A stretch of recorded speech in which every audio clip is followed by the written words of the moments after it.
you're aware of that. And then finally, just one more thing around, if you do have a question that you want to ask, then we welcome that. You do need to go into the Q&A bit of the chat bar. So if you navigate to the top of your computer screen, and along that bar along the top, there's the normal chat button with the speech bubble. It's not that one for this. You need to go to the one next to it, which has got Q&A written next to it.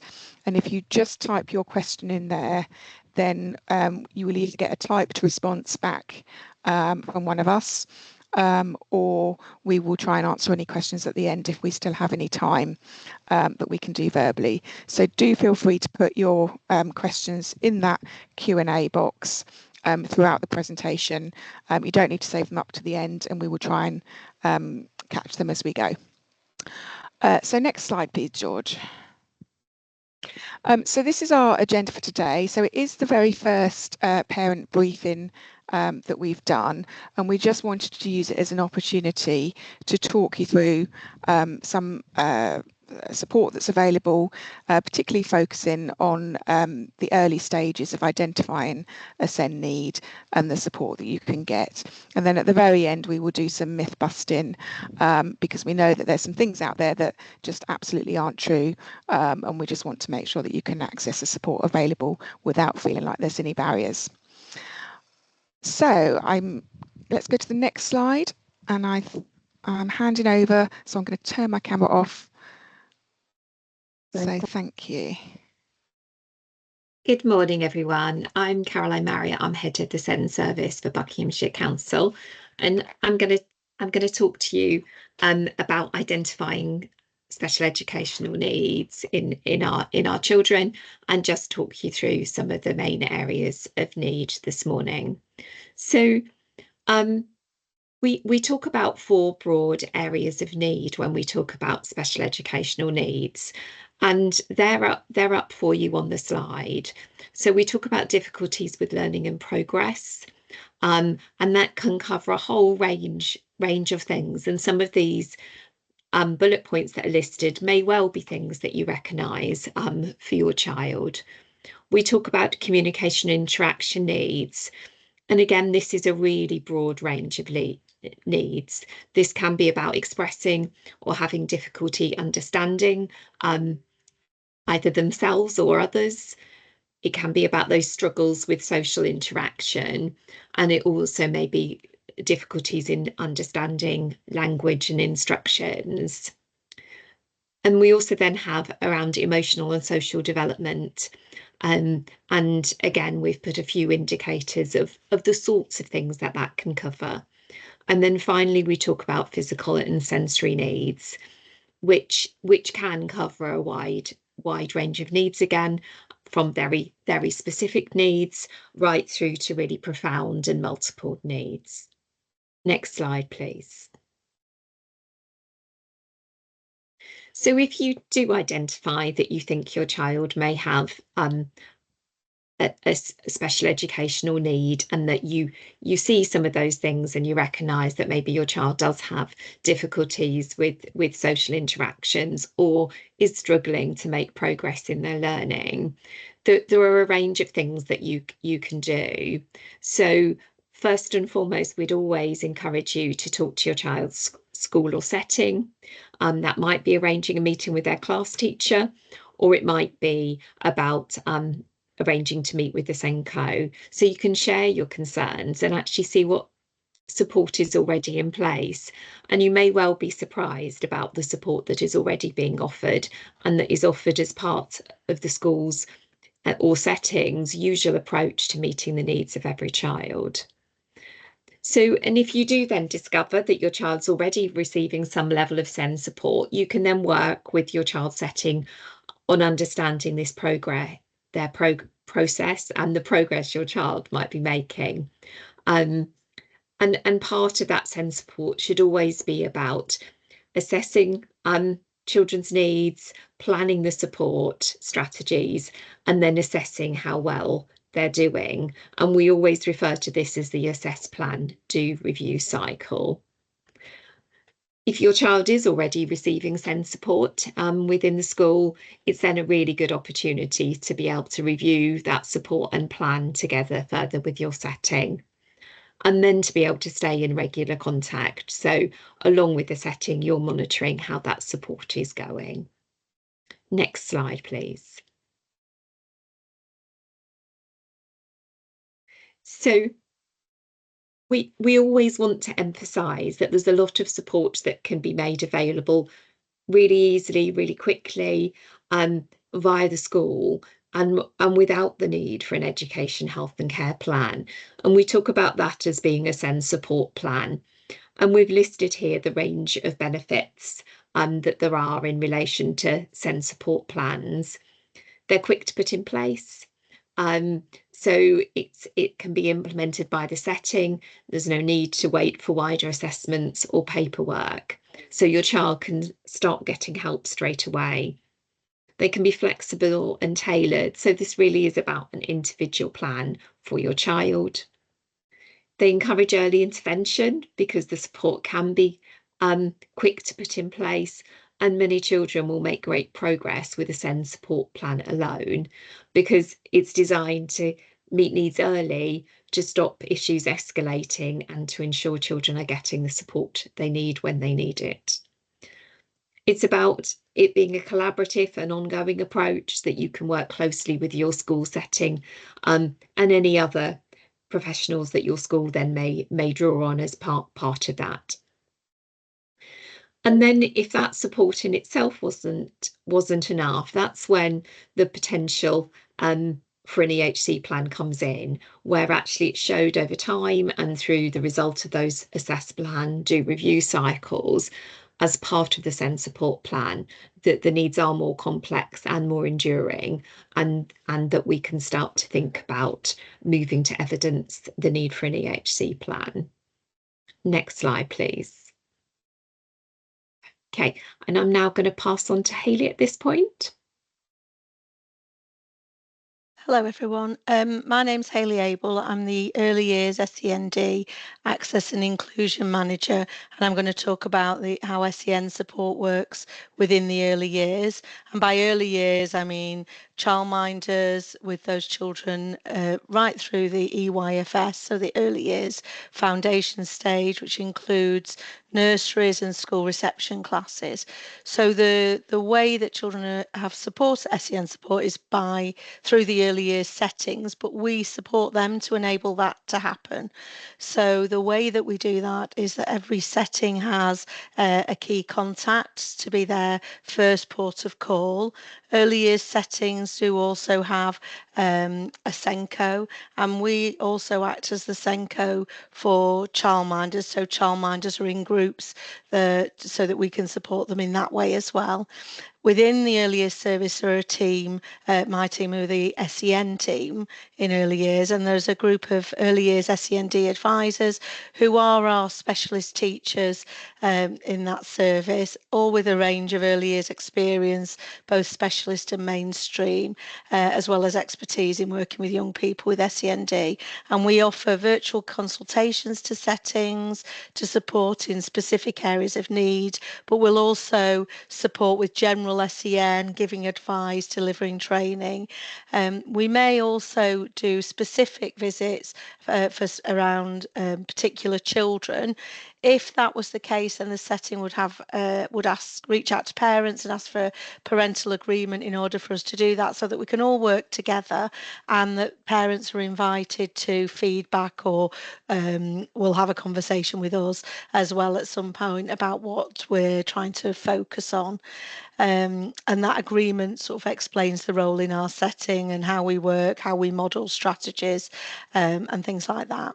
All early years SENCOs have got access to a monthly briefing session as well that keeps them up to date on all the local and national initiatives, and we'll deliver some training in those sessions as well.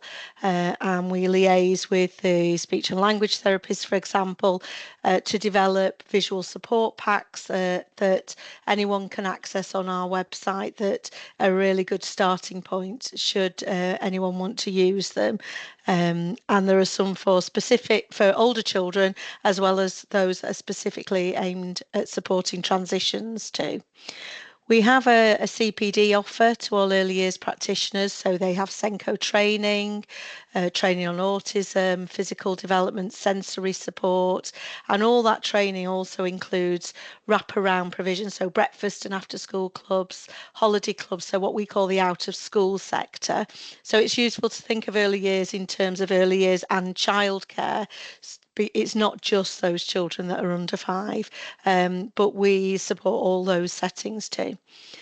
There are quite a few specific autism training courses available to settings delivered through the Autism Education Trust, which is part of the National Autistic Society. We have some core training that we expect settings to attend, as well as some modules around things like toileting, autism and play, and transition. So there's a real range of courses about the differences in the way that autistic children learn, and we have got lots of information on around first settings about that. One specific course which is aimed at families and settings working together is our Early Years Autism course, and that's held every term in a different area of the county, and it's for families of autistic children with or without a diagnosis, from the ages of 2 to 6. So practitioners from their school or setting will be invited along with the family. So it's a real valuable way of working together, enables everyone to have some consistent strategies and build on those important relationships that we need early on. So there's lots of information about that. Anyone can apply, and settings will no doubt be signposting families to that. And we have a really big take up of that 1-day course, and yeah, it seems to work really well. So as I say, there's lots of information if anybody's interested in that following today. The portage service is part of early years as well, and that's a home visiting service for young children who've got delays in 2 or more developmental areas. There is a criteria, but it is open access and any family can apply. And what happens is a portage worker will visit the home for a set period, weekly or fortnightly, within a specific time frame. So that's usually a 6-week block, and the portage worker will model specific activities so that parents and carers can continue those in between visits, and that carries on until children take up their funded entitlement at 3 and 4. And then the portage worker will also work together with our team to look at transition and make sure transitions into the setting or the school are as effective as possible. And they may visit the setting as well to demonstrate the activities that have been working particularly well at home, so that the practitioners can carry those on in the school as well. So it's a lot of those services all working really closely together. Okay, thanks for listening. I'm going to now hand you over to my colleague Cam with the specialist teachers. Thank you. Good morning. My name is Cam. I am one of the senior specialist teachers here at Buckinghamshire. And once you have got your child onto the SEN support package or that particular process, you can ask for your child to be referred to our service, which is the specialist teacher service. And the referral can come through a number of different ways, depending on what the needs are. I think it's important to make really, really clear that one of the myths or one of the misunderstandings that people have is that your child requires an EHCP to get our assistance and our support. That's not the case at all. And in fact, as specialist teachers, we look to be involved way before there's any discussion about EHCPs. In terms of what specialist teachers cover, we cover really the full range of needs with children. So communication and interaction. So we speak speech, language and communication issues, including ASD. We have cognition and learning that's covered. So that includes MLD, SLD, and even specific situations like dyslexia, dyscalculia and dyspraxia. There's SMEH coverage, and there's sensory and physical needs. Now, the sensory and physical needs is something that I cover in particular. So that would be visual and hearing impairments, multisensory impairments, and what we call PD or physical disabilities. And this is where we were talking about different ways of referral. If your child is in a setting and hasn't yet been referred to us, then usually in the setting you can carry out what's called a specialist teacher referral request, which comes through Schools Web, and that will arrive on the desk, if you want to call it that, of one of our specialist teachers, and we will look at that and action that very, very quickly. For other needs, such as sensory or physical needs, those referrals often come through the medical pathway. So you may well have a child who has a hearing impairment that can come to us through audiology or the NHSP, which is the immediate screening program that's carried out by the NHS for newborns. And when it comes to those medical referrals, specialist teachers, we have a very, very quick turnaround on that, and we try to get in contact with parents and settings most immediately, really, so that we can get support packages in place that are tailored to the needs of that particular child. If you have one of your children in a school and you have made a successful referral to our network, then our support package is an advisory service. So what that means is that we will speak directly to your setting and yourself, of course, and we will look to make sure that the school and the setting is putting in place all of the strategies that are necessary for your child to really access their education and get that holistic development that's really, really important. Now, our advisory visits tend to take place across the academic year. We write reports and we send them out to schools, and the settings will then share them with you. We will have direct contact with you as well. And we really look to make sure that we are working ahead of many of the difficulties that will come later on if support hasn't actually been put in place properly. So we are very much a proactive service, and we encourage communication, sharing, and we collaborate across the network a lot. So we always welcome communication with yourselves and with anyone else, professional or otherwise. In terms of what sort of offers we have in place for your children, it's not just within settings. As an example, we have BIS, which is the Buckinghamshire Integrated Sensory Service, and we will refer your child to BIS, and they can provide further support to you that we can't provide as a specialist service. So just as an example, we have what's called the Home Communication Club. You might have a child who has a hearing impairment and wants to learn sign language, and actually the diagnosis within the professional group is that that's the appropriate language choice, and Buckinghamshire supports that, and we have a contract in place with BIS for them to deliver that to a certain level. So there is quite a lot of programs that the specialist teacher service has in place, and we really, really strongly encourage you, if a referral is made to us, to get in touch with us and speak to your specialist teacher. We follow the BUCS communication policy, so we try to make sure that we are responding to you promptly, and we're always very, very happy to discuss support packages with you. And going forward, you will see, if you have been referred to the specialist teachers, that there is an ongoing programme of CPD that's delivered out to settings to help them to improve their support packages. We're also doing a very large piece of work on ordinarily available or universal provision, and specialist teachers are involved in that, making sure that we're working very closely with settings. And primarily for you as parents, we strongly encourage you to speak to your assigned specialist teacher, or even to speak to one of the seniors. There are 5 of us actually now in the team, and we are always very happy to communicate with you and to see what we can do to help you as you sort of navigate this journey with SEN.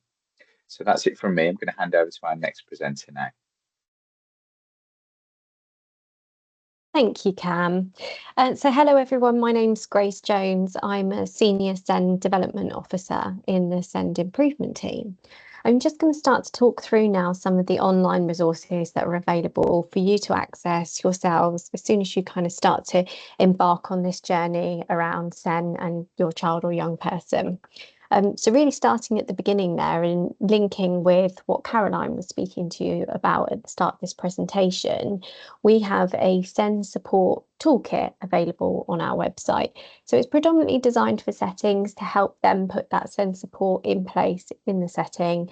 But it's really useful for you as a parent to know that that exists and to actually have a look around that yourself, to familiarise yourself with what SEN support is, what we mean by that and what it looks like in practice, and particularly what good practice looks like in that area.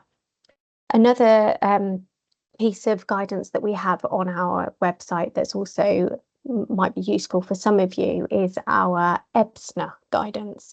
So EBSNA refers to emotionally based school non-attendance. It's definitely a growing area of need that we're seeing coming through. And as a response to that, we've developed a comprehensive toolkit, which is accompanied by a specific page that is for parents and carers and contains advice and guidance just particularly for you as families to help you navigate that particular difficulty.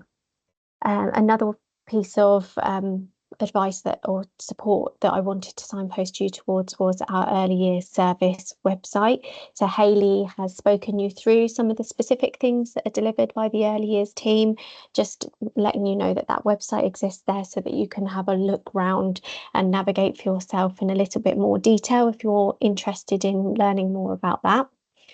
Something that we have developed over the last year is our training directory. So clicking through on the link there will take you through to the directory, which will show you all of the training offers that are available to you as parents and carers in Buckinghamshire for a range of different needs and in a range of different modes. So either in person or virtual, whatever suits you best. So please do have a look through that. And if you do need any support or advice with navigating that a bit further, there's the Bucks Family Information Service that are more than happy to help. And finally, we have the Send BBC Bite Size. So this is just an additional tool for you to access to support your understanding of Send and developing that a little bit further to help you advocate best for your child and help support them with navigating that journey. So I'm going to pass over to Caroline Hart now, who's going to talk through a couple more of the more health-based online resources. Good afternoon, I'm Caroline Hart. I'm the Designated Clinical Officer for SEND in Buckinghamshire. So my role is to represent health in the world of SEND. I work on behalf of the Buckinghamshire, Oxfordshire and Berkshire West ICB Integrated Care Board and link very closely with the SEND service. I'm going to talk to you about some of the resources that are available, as Grace said, through the health route, really.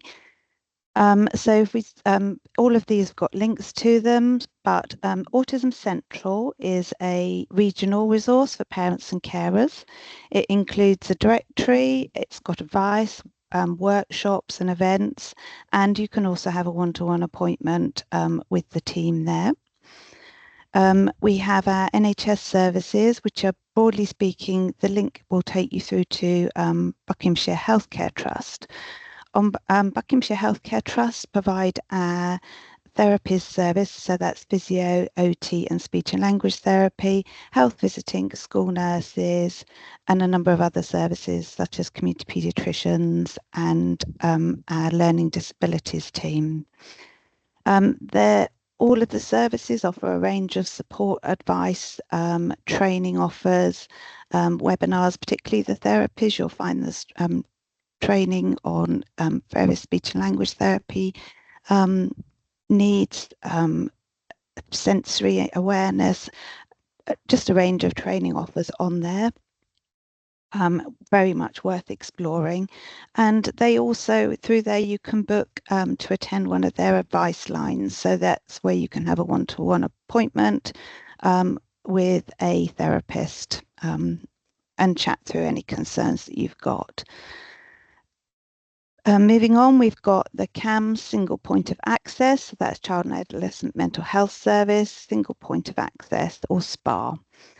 You can call to speak to someone, so that might be about getting advice. It might be about actually making a referral. You can phone to see whether a referral is the right thing to do. And you can contact them whether or not the child has got a diagnosis, whether or not they're known to the service. So it really is, it's your first point of call to access mental health services. Moving on, we've got also on the CAMS website are a range of resources. So there's some online parent carer advice and links to various websites and apps that can help support both parents, carers of young people with mental health needs, but also young people themselves. The Disabled Children's Register and the Max Card. The Disabled Children's Register is a register that was set up many years ago to actually keep track of the young people who have additional needs in county, to enable the local authority to plan for those needs as the children grow. By joining the DCR, the Disabled Children's Register, you can obtain a Max card, which offers discounts for days out. Also, that list is then used to actually inform you of things that are maybe going on across county. So we kind of can use that as one of our communication routes. And you don't need a diagnosis. You kind of put what your child's need is into the request to access it. And actually then some of that communication will be targeted according to that need, and some of it is more global. And the last thing I've got on the list here is the speech and language link parent portal. So some of our schools, or most of our schools, have access to speech and language link, which they can use to assess children and young people's speech and language needs, or children's speech and language needs. Following on from this, it provides advice and guidance on how to develop those language skills, speech and language skills. The parent portal does the equivalent for parents, in that actually if you go onto that, you'll find advice and information and activities developing your child's understanding, talking and listening in a way that works for all of you, really. We also have, it's not on here, but it's available through the local offer, the Autism Toolkit. Now, on the Autism Toolkit, it has a range of some local, some more regional resources that support children and young people with autism, but really that advice and guidance now has been kind of superseded really by our parent portal, by Autism Early Support. And I'm going to hand you over now to Tess, who's going to talk to you in more detail about the parent portal. Next. Thank you. Super. Thank you very much. So I'm Tess. I'm from Autism Early Support. I'm a parent support coordinator, and I'm going to take you on a tour of the service that we offer and explain how it will benefit you and your family. And I'll give you some background about our charity and how the service was started. So could I have the next slide, please? Thank you. So we are a charity called Autism Early Support. You might have heard of us before. We've been working with local children and families since 2001. We're a Buckinghamshire-based children's charity, and we specialise in autism education and therapies. Our services are needs-led, so we don't solely work with autistic children, as our name might suggest. In fact, many of the children we work with don't have a diagnosis, but they will typically have sensory, communication and interaction differences. We're all about working with children early on in their journey. So this doesn't mean we're talking specifically about early years. We're talking about a child of any age, but at the start of their journey. Our staff team at Autism Early Support consists of specialist teachers, speech and language therapists, occupational therapists, and parent support coordinators. It was about 5 years ago that we started to see changing and growing demand for our services. It was back then that our team started working on finding a needs-led solution that would enable us to support more families more often. Next slide, please. So our, in fact, next one after that, that'd be good. Sorry. I think the slides are in the wrong order, that's fine. So our portal is free to all Buckinghamshire residents, both families and professionals. If you live outside of Buckinghamshire, there is a £10 a month charge for our services. But once you're a user, you'll get unlimited access to everything we have to offer. And I will go through now and show you a bit about our portal if I can. So let's see if I can share my screen. There you go. Right, can everybody see my screen? I'm hoping so. So here, when you first log on, you will have access to our dashboard, which will be personalised to you. We do suggest that the first time you log on, you click on, I'll just get rid of this bit. You'll click on this button here, which takes you on a little tour. It's just a little 3-minute video to show you a little bit about what we have on the portal. And if you click on our link here as well, it says a little bit about who we are and what we can offer you. So our website is split into 3 kind of sections. We've got resources to watch and read, live workshops and parent support groups and forums. So first I will show you through our resources to watch and read. We've kind of created 4 different pillars. Understanding my child, supporting my child with education, supporting my child at home, and family relationships and sibling support. They have got 2 different kind of subcategories of video content and reading room. So if I have a look at, for example, supporting my child at home, click on the reading room.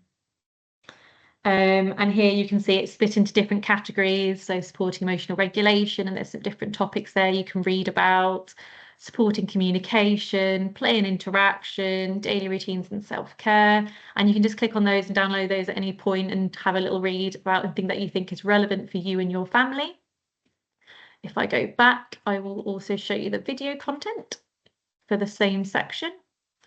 So here we will have things like our webinars that we have presented. So this will be by our specialist team, and they'll pick a different topic.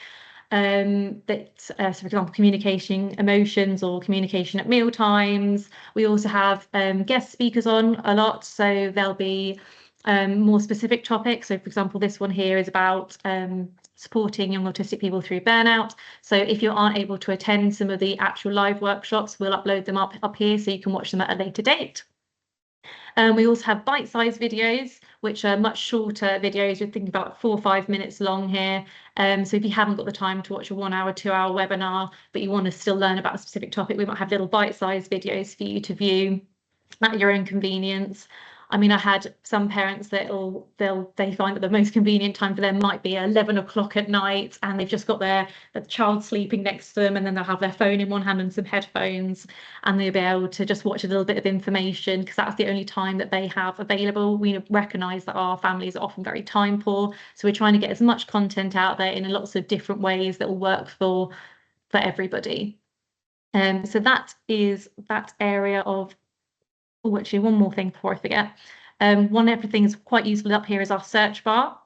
So you might find that there's a specific topic you're coming to the portal that you want some support with, but you're not quite sure where on the website to look. So for example, if you had regulation is something you would like some support with, you can put that into our search bar, and then it will come down with loads of different information for you. So they'll have lots of reading content, and you can pick the one that you think is most relevant to you and your family.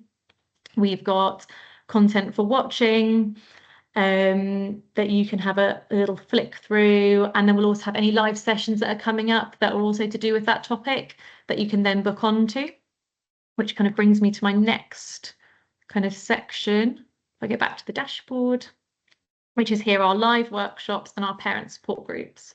So I'll click on here and show you what we've got coming up. Obviously, this is going to be very relevant to the time of the year. So I think a lot of our stuff is going to be sort of summer holidays based prep. So our green ones are our parent support groups. That will be run by our parent support coordinators, myself and Caroline. We try to break it down into different age ranges, so you can find that you'll be with other families that are kind of in a similar situation to you, where you can share ideas, share experiences, and really feel like you're understood by other people who just get it. We've also got drop-ins, workshops coming up. So if you find anything that you think is relevant and that you'd like to know a bit more about, for example, this one's about ADHD strategies, you just book your place and confirm your attendance and it will come up. You might find that when it comes close to the time that you might not have time to attend it, but we'll also upload the videos afterwards. We do recommend going because that means you can ask questions as well whilst the workshop's happening. And we also recommend making a little note of when it is, because we find often everyone's lives are so hectic and busy, you might forget when it's coming up. So we do send out reminders, but just also like to make a note to put something on your calendar so you know that it's coming up as well. And then it will be available in your bookings once you've booked onto those. And then lastly, we have our forums. This is a place where you can kind of come with any kind of questions or situations that are specific to your family where you'd like some advice. Again, we've kind of put it into those pillars again, categories, and you can write your question or anything you're kind of going through, and you can have other parents respond and support you, or also our specialist team will also write things on there as well. So we might have a speech therapist or occupational therapists, our specialist teachers will also put things on there and give you some advice and some tips as well. So it's a really useful place to go. Right, I'm going to stop sharing my screen now. There we go. I'm hoping. Perfect, super.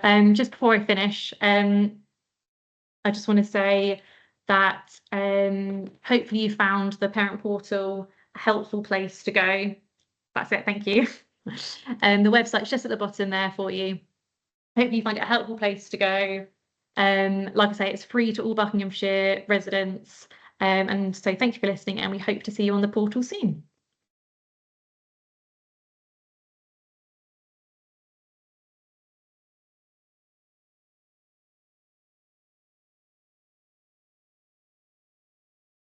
Thank you.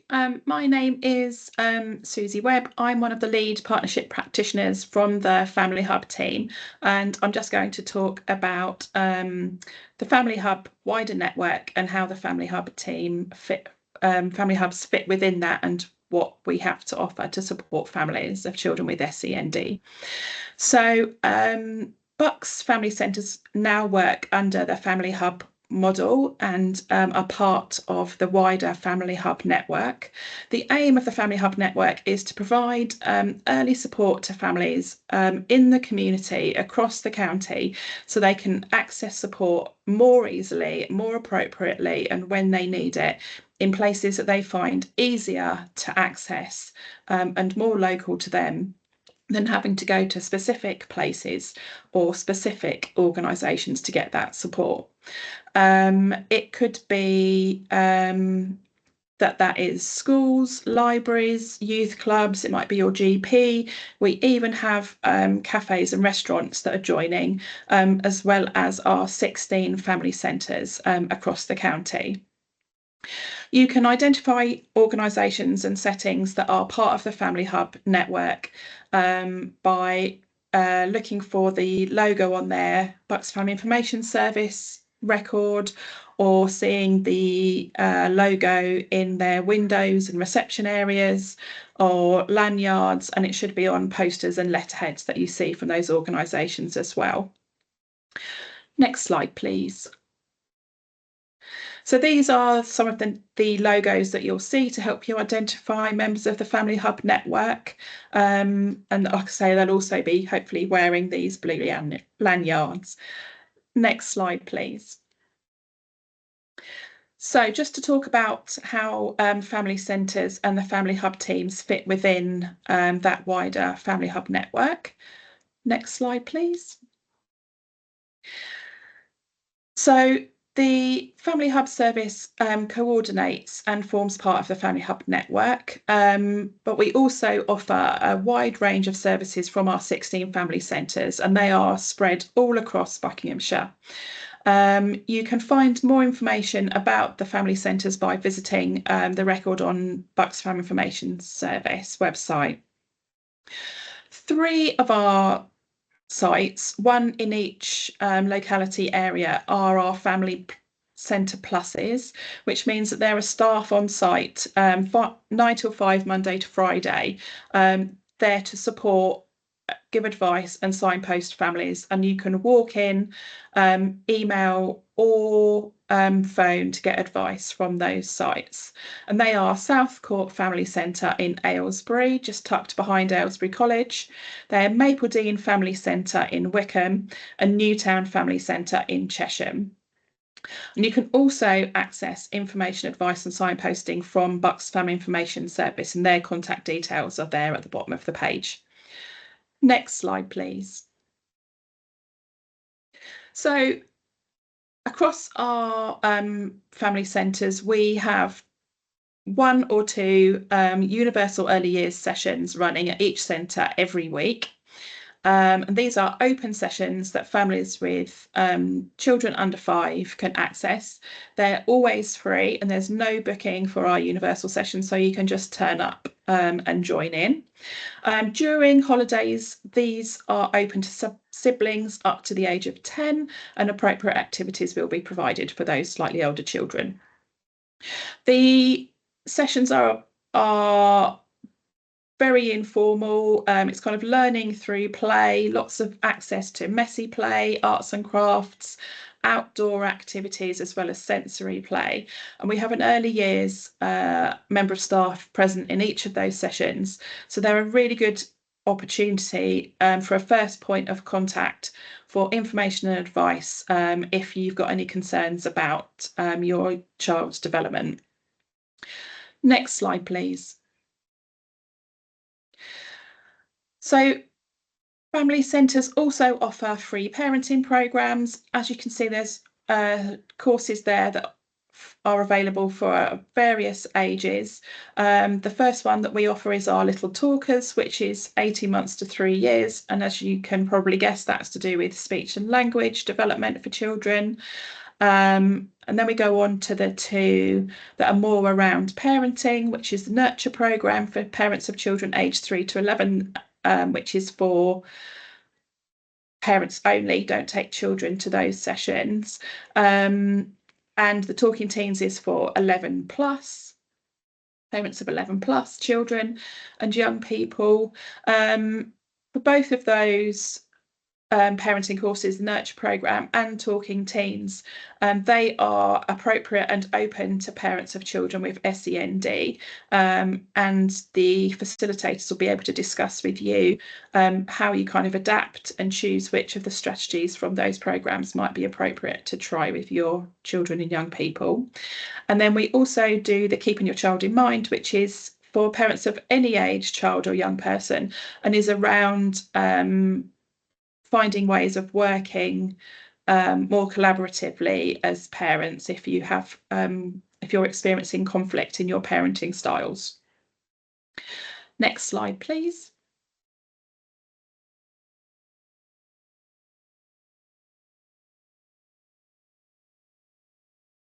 Oh.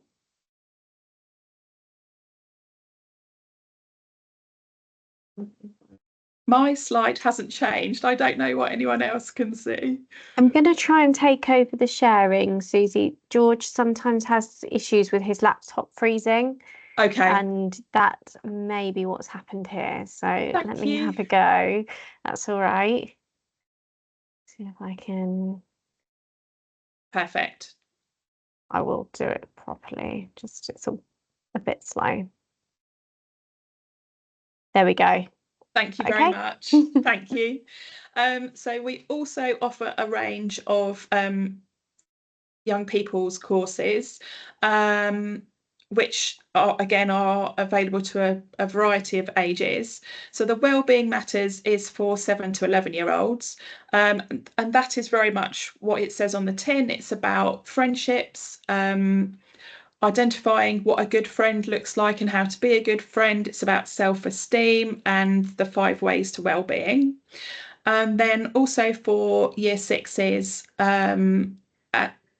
in the summer term each year, we offer the Moving Up to Secondary School, which is a lot about what to expect when you go up to secondary school, helping to think about those new relationships and new set of peers, and also about practical tips for getting organised. And then the 2 courses that are for slightly older children, for 11 to 19 or 25 with SEND. Again, these courses are appropriate for children with SEND if they are able to engage with a virtual course, because the 2 11 to 19 or 25 courses are currently delivered virtually. And they are exactly as you would expect from the description, is either about coping with stress, anxiety and low mood, and practical tips of how to manage that and how to challenge those feelings that you're having, or building your confidence and self-esteem, and again how you might go about that and things you can try when those issues come up. Okay, thank you. Next slide, please. So just to mention the HAF sessions for this summer, there are 3 specific SEND HAF sessions for the first time this year, Haddenham, Lane End and Burnham. If you would like more information about those, please do click on the link or scan the QR code. These have slightly different criteria than the normal HAF sessions. So please do contact our community coordinators that are organising these and discuss whether there are places still available and if it's suitable for your families. Bucks Family Information Service will also be able to give you more information on those sessions. Okay, that's it from me. Thank you. I think I'm handing back to Caroline. Hello, everybody. And I'm just to talk you through a little bit more around the range of support sources that are available. So I hope from this presentation that you're seeing that there's a range of places, agencies you can go to get support and advice. But there's a few more options that we wanted to talk you through in terms of some of the helpline and some of the information sources out there. So as you'll see, we've put 4 of those up on this slide, and you're able to go to the Bucks NDS service, which is the service that will give impartial advice right across SEN issues, both for those with SEN support and with an EHCP. We also have our local offer website, which is the whole range of support information across education, health and care around agencies, advice, support for children and young people and their families with special educational needs and disabilities. And then there are parent carer support groups, and you can ask NDS for local groups and contacts, or search the local offer for those. And then we have the Parent Carer Forum, which is the representative really supporting parents and trying to give a collective voice to influence service development, decision making across Buckinghamshire. Next slide, please. And then we really do want to flag to you our SEN support line, which is managed by the SEN service and can be accessed at any point during our opening hours. It's there for parents, whether your child's got an EHC plan, whether you're wanting some advice, whether it's SEN support, and is available to both professionals but to parents and carers. And we've popped the information up there, and that's free for you to use and access. And I'm handing back to Caroline Hart now. Hi everybody. So back to me for myth busting. So we've got 3 myths here that we commonly hear. You can't access therapy support unless you have an EHCP. That's not true. As we've kind of outlined, or as I outlined earlier on, there is now lots of ways you or a school can access therapy advice without an EHCP. So if you thank you. As we've explained earlier on, there's lots of different things that you can access. There is the advice lines, there's the webinars, there's just online training resources, virtual advice sessions, and you can actually, through the website, refer for higher health needs. There is a really long waiting list for CAMHS. This is in part true, but also not true. So I would say for CAMHS itself, for the Child and Adolescent Mental Health Services, there is not a long waiting list. The waiting time for a mental health assessment depends on need. So for something like eating disorders, children are seen quickly. However, for other mental health needs, 50% are seen within 4 weeks, but actually the time frame is a short time frame.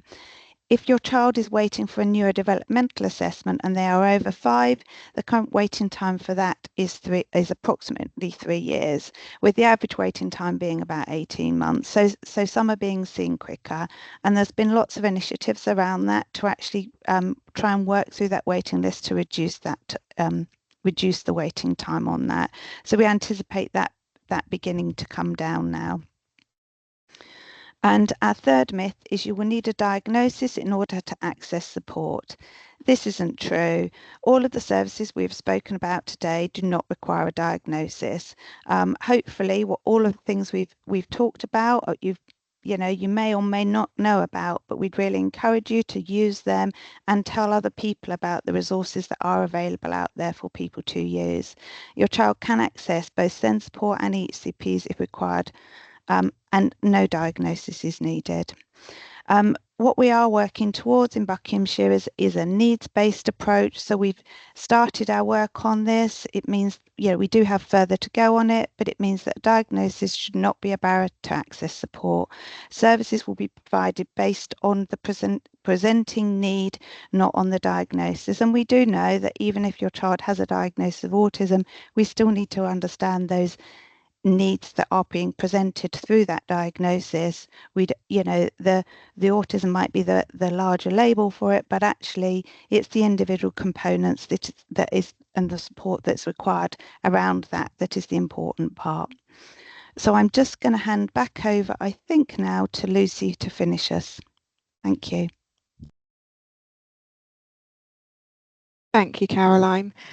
So we've had one question in so far in the Q&A box from Charlotte, and I can see that Suzanne's answered that. So there's a link to the web page in relation to booking onto the courses for young people, and there's a short online form on that link that you can fill out to book yourself onto a course. So I don't think we've had any other questions in.